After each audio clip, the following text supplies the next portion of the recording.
Exclusive update. Ministerial screening inside SSS allegations against El-Rufai. So what is coming out here is the allegations that SSS and DSS put up against El-Rufai. Probably that was what made the NSA Nuhu Ribadu to write the Senate to say suspend screening of El-Rufai until he's cleared by the security. Wow, so a lot of security details is beginning to come out here. So let's see what the DSS or the SSS is saying about this screening issue with Mr. El-Rufai. So the withholding of Mr. El-Rufai's confirmation shocked many Nigerians who perceived him as an A-list ministerial nominee of President Tinubu. Yeah, it came as a shock. Allegations of human rights abuses, unguarded public utterances, and a purported flood of petitions are the issues advanced by the state security services against the nomination of former Governor Nasser El-Rufai of Kaduna State premium times length. Can you imagine? So the issues the SSS put forward against Nasser El-Rufai are the human rights abuses under his watch as a governor, the unguarded public statement, especially against the Christians in the southern Kaduna, and purported flood of petitions. Okay, so there are a lot of petitions that have been written to the SSS to against Nasser El-Rufai that also requires further indication. Can you imagine?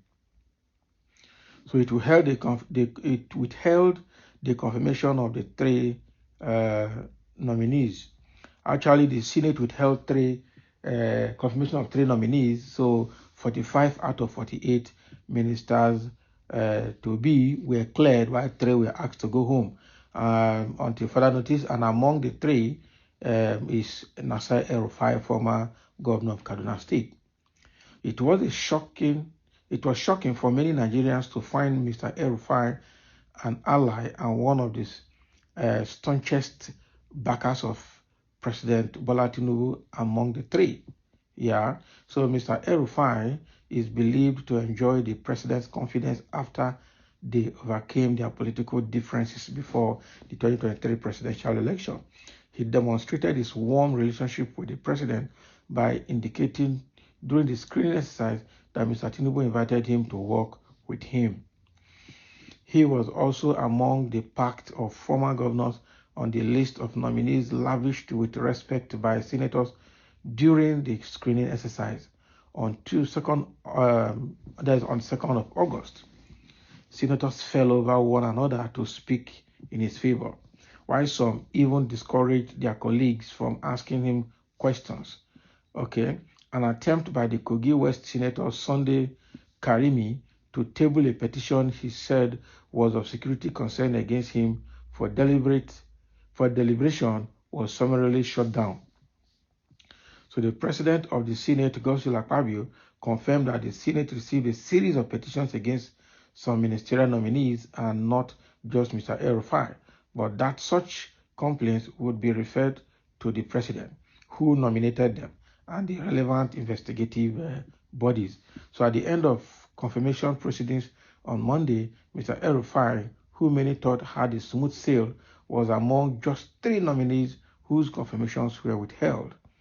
The 2 others were a former senator from Taraba, Sani Danladi, and nominee from Delta State, Stella Okotete. So Mr. Akpabio said their confirmation would await security clearance, which left many Nigerians wondering that the security issues could be with Mr. El-Rufai's nominations. So after speaking with different sources with direct knowledge of the security report of Mr. El-Rufai, Premium Times is reporting for the first time the security concerns the SSS raised against him. Can you imagine? So the sources who asked not to be named, okay, because they are not permitted to discuss the sensitive matter publicly, said most of the allegations against former governor were already known to the public. Okay. Premium Times cannot independently verify the allegations, actually. So the issues include broad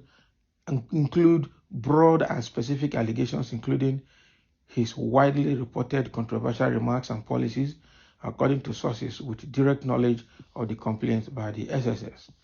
They are broadly categorized as human rights abuses, unguided utterances, and conduct, petitions, public trust abuse, and other sundry issues. Wow. So these are the reasons that that made the SSS to say Senate should suspend the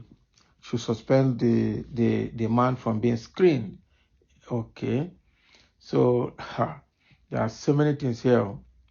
A lot has been written about the man, and it's quite unfortunate. I think all the things he did while he was a governor are the ones that are haunting him right now. He cannot just go scot-free the way I looked at it. He can't go scot-free at all, because his tenure as a governor actually sent shockwaves into people, especially people of Southern Kaduna. That is the truth.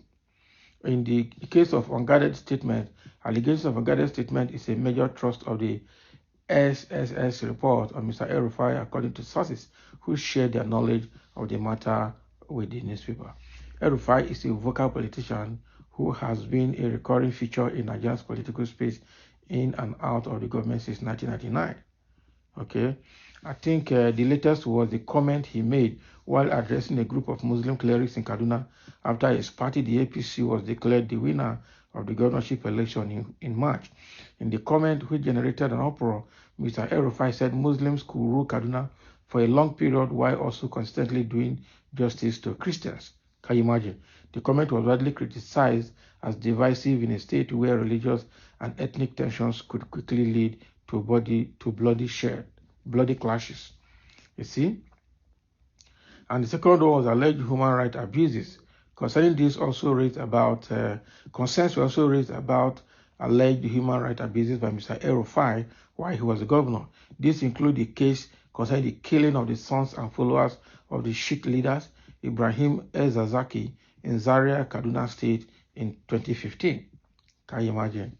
Over 300 followers of the leader of the Islamic movement in Nigeria, okay, known to be a body of Shiite Muslims in Nigeria, were killed in the attack by the Nigerian military, and according to reports of an inquiry conducted by the Mr. El-Rufai government of Kaduna State.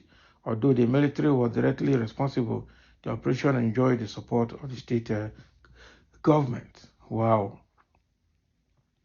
Can you imagine? On the alleged financial misconduct, some of the court cases the SSS also claimed involved Mr. El-Rufai alleged embezzlement of public funds, abuse of trust, allegedly involving the use of cronies, allies, and family members for corrupt purposes during his time as head of the Bureau of Public Enterprise, Minister of the Federal Capital Territory FCT, and Governor of Kaduna State. I think we can even see that embezzlement that brought stupidity from his son. His son started talking to people who are in government anyhow because the father was behind it. So they got a lot of petitions. SSS got a lot of petitions against El-Rufai in so many of these cases that are attributed to his leadership as a governor of the state. This is a terrible one. Okay, this is a terrible one, and obviously El-Rufai is obviously going to miss out. Even though we are hearing that he has opted out, he had decided not to be a minister anymore. There was a rumor that he actually didn't want to be a minister, but Tinubu had to beg him to come and join him, and that is why he's around. And that was what he told Senate when he was being screened. But then I think water don't pass Gary now.